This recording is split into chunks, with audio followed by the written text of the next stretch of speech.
Welcome to Subramani.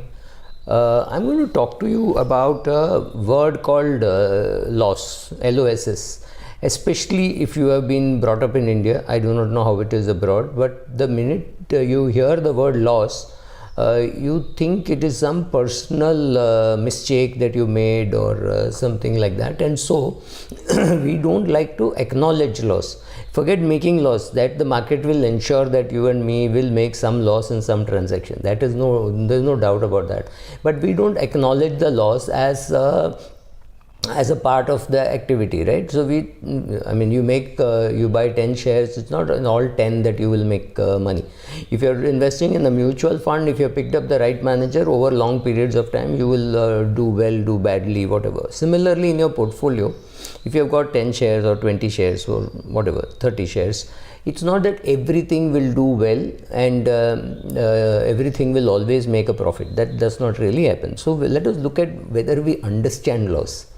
You bought a share at 10 rupees and you held on for 5 years and you sold it off at 12 rupees. You've actually made a loss in terms of opportunity, in terms of inflation, etc., etc. But you don't even think that's a loss. You say, oh, I bought it for 10, I sold it for 12, but after 5 years. Right? So in 5 years, if your money has not doubled, you've not even got 14% return. I'm not saying 14 is good or bad, but at least over 6 years, it should have doubled. You held it for 5 years and sold it for 12 rupees. So you've not really made money, you have actually made a loss. But the loss which is visible is when you buy it for 10 rupees and it goes to 8 rupees, then you think it's a loss. But when you buy for 10 rupees and it goes to 12 rupees and stays there for 6 years, you don't think it's a loss. You say, I did not make much money, but I did not lose money. Boss, you actually lost money. You actually lost money in that. So it's okay to lose money. It's not something wrong. So if you don't understand the time value of money, every transaction can look very profitable, even though you have actually not made any money on that transaction. Another thing is we don't acknowledge the loss. We look at the loss and say, no, I think the company is very good. I bought CARE rating at 528 or 530. Then it kept on coming down.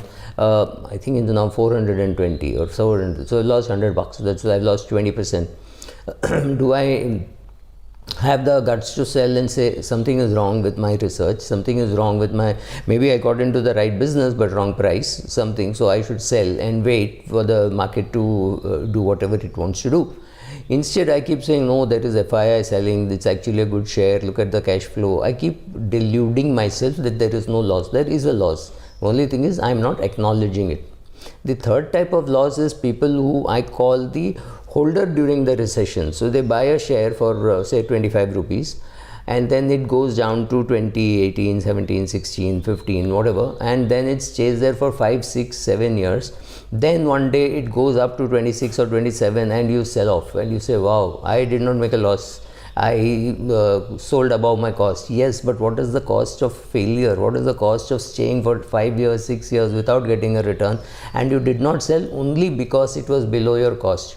Whereas when you bought it at 25 and you saw that it went down to 15 for whatever reasons, I'm not even naming the share, maybe it was time to sell out and move on that day, but you held on for 15 at the price of 15, refusing to sell it for 5 years or 7 years, in which time even in the National Savings Certificate maybe your money would have doubled, right? So holding on to the loss and not refusing to acknowledge it is also bad from a tax point of view. If you had sold it off, let's say in 2017 or 2018, if you had sold it off, you would have claimed a set off against your short-term capital gain, and short-term capital loss would have been set off, and that would have been great. You would have paid less taxes.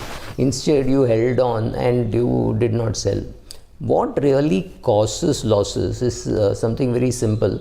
It's our ego. Our ego says, how can I be wrong? How can I be wrong about CARE rating? I understand business, I understand finance, I understand that rating business will go up when the market cycle turns, etc., etc., etc. So I'm constantly berating myself, I'm kicking myself, and I have nobody else to blame. Now, if I had invested that in a mutual fund and